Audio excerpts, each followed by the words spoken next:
Hey, it's Diego with Name Shoot Develop. Today I'm talking about this little Pentax Auto 110.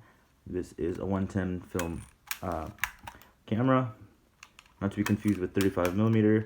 This is much smaller. Whenever I show pictures of it, people think it's a full size camera until I usually put comparison. So this is the camera, and this is a roll of 35mm film. Yeah, it's pretty comparable. Obviously, this isn't gonna fit. So it does use actually this, which is Lomography's 110 film, which they do make. They make this, which is the Tiger film, Tiger color negative. They also make Metropolis. I believe there's a black and white. They actually do have options. So if you wanted to get into 110 film, that's a really good option. Lomography is probably one of the very few still making the film, so it's pretty cool. This is what it actually looks like. It reminds me of a little telephone from back in the day. We used to actually shoot this. Let me see if I can grab another one of the cameras that I have. A lot of people remember 110 film for cameras kind of like this rectangular one. I actually got this as a gift for my sister because it's really cool. I do like the text and the branding. It's brand new, but eventually gonna get that to her. But back to this, the difference between this camera and this one is this is the world's smallest SLR.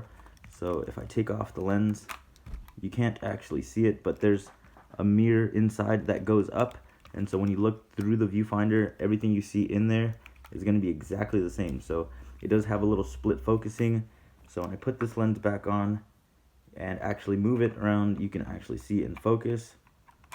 Let's see, there we go. And so when you look in here, it'll actually give you the option to focus in and out, and there's a little split viewfinder, and when everything's aligned, it's perfectly in focus.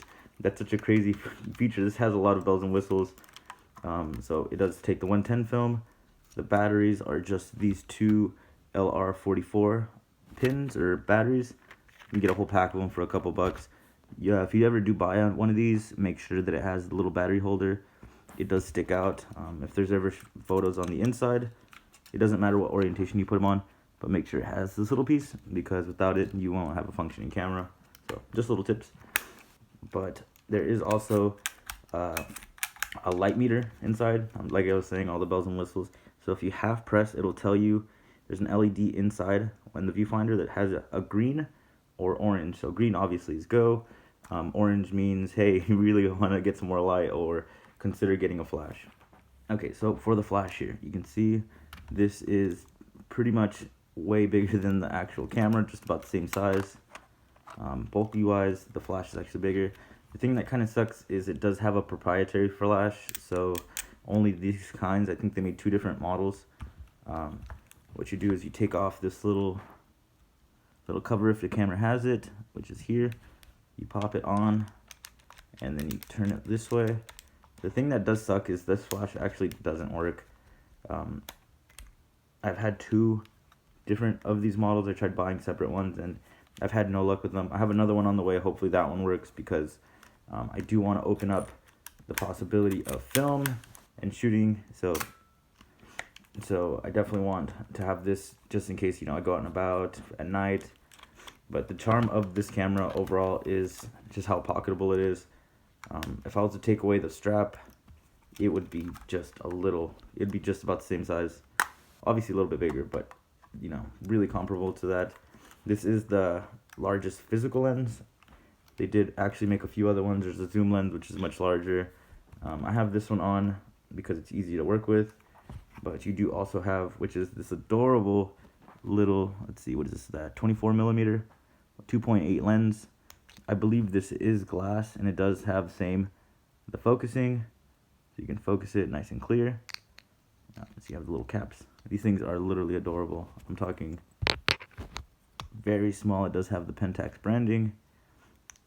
But yeah, there's that one that I have, and I also do have the 18mm 2.8, which you put on there. This is probably going to be my best bet.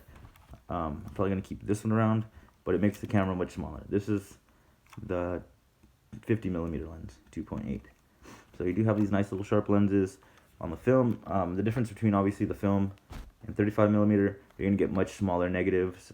This is usually run 36 roll, 24 exposures on this one.